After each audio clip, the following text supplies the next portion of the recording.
En tant que journaliste, Alain Adams a suivi la saga Spirou depuis le début. À l'occasion des 20 ans du club, il a réalisé un projet ambitieux.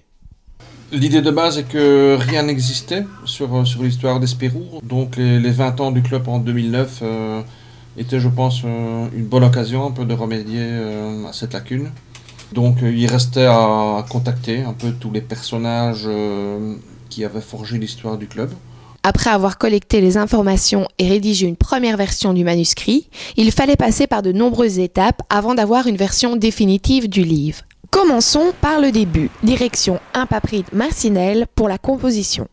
Nous avons eu des premières réunions avec Alain Adams, qui est venu nous expliquer exactement le projet qu'il désirait faire. Il nous a amené les textes, les différentes photos qu'il voulait mettre sur le livre Spirou. On a commencé à rechercher différents graphismes pour l'intérieur du livre, donc comment amener les titres, le texte, quelle grandeur de police, quelle police il voulait utiliser, comment commencer les chapitres pour en arriver au livre Spirou.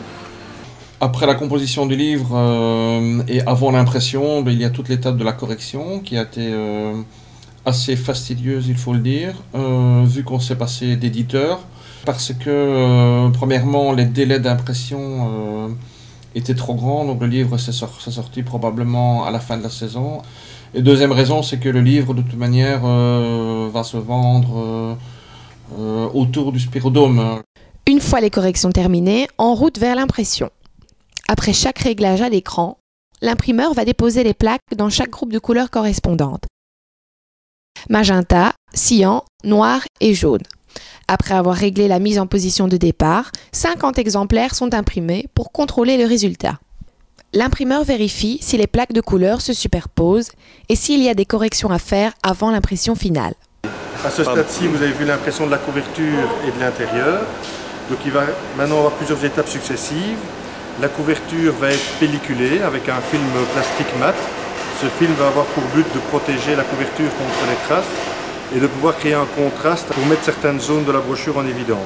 Ensuite, les cahiers qui sont pliés vont partir dans un atelier spécialisé qui va faire une couture des cahiers et qui va mettre la couverture cartonnée. Pour cette dernière étape, les différentes impressions partent à Sepely-Evergem pour la reliure.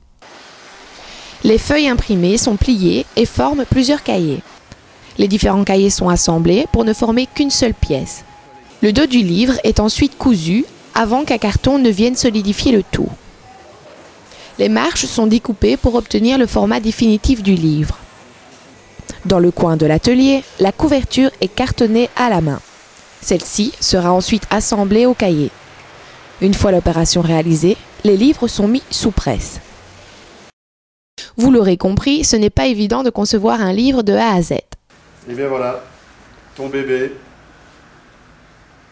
Très joli. Comme prévu.